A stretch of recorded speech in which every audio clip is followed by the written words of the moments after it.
can approach and touch the cross of Jesus without leaving something of himself or herself there, and without bringing something of the cross of Jesus into his or her own life. What have you left on the cross?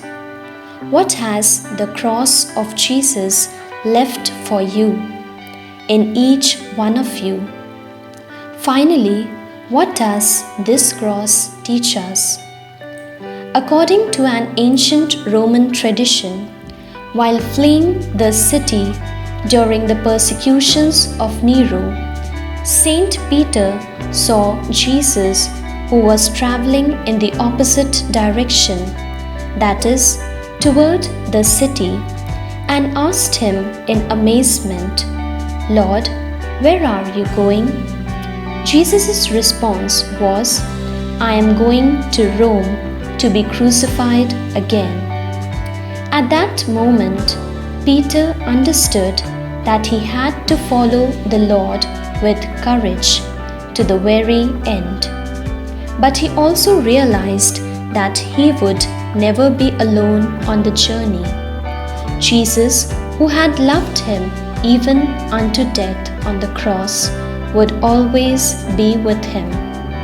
Jesus, with his cross, walks with us and takes upon himself our fears, our problems, and our sufferings, even those which are deepest and most painful. The cross of Christ bears the suffering and the sin of mankind, including our own. Jesus accepts all this with open arms, bearing on his shoulders our crosses and saying to us, "Have courage, you do not carry your cross alone. I carry it with you. I have overcome death, and I have come to give you hope, to give you life." John 3:16. Gazing upon the cross gives us a treasure that no one else can give, the certainty of the unshakable love which God has for us, a love so great that it enters into our sin and forgives it, enters into our suffering and gives us the strength to bear it. It is a love which enters into death to conquer it and to save us. The cross of Christ contains all the love of God, his immeasurable mercy. This is a love in which we can place all our trust, in which we can believe. Let us entrust ourselves to Jesus. Let us give ourselves over entirely to him. Lumen Fide 16. Only in Christ crucified and risen can we find salvation and redemption.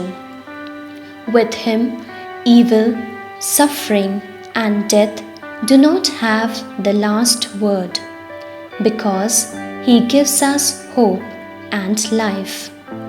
He has transformed the cross from an instrument of hate, defeat, and death into a sign of love, victory, and life. There is no cross, big or small, in our life which the Lord does not share with us. How many people were with Jesus on the way to Calvary? Pilate, Simon of Cyrene, Mary, the women. Sometimes we can be like Pilate, who did not have the courage to go against the tide to save Jesus' life, and instead washed his hands.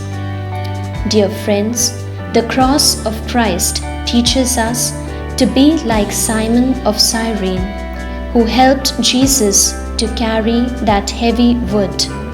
It teaches us to be like Mary and the other women who were not afraid to accompany Jesus all the way to the end, with love and tenderness. Dear friends, let us bring to Christ's cross our joys, our sufferings, and our failures.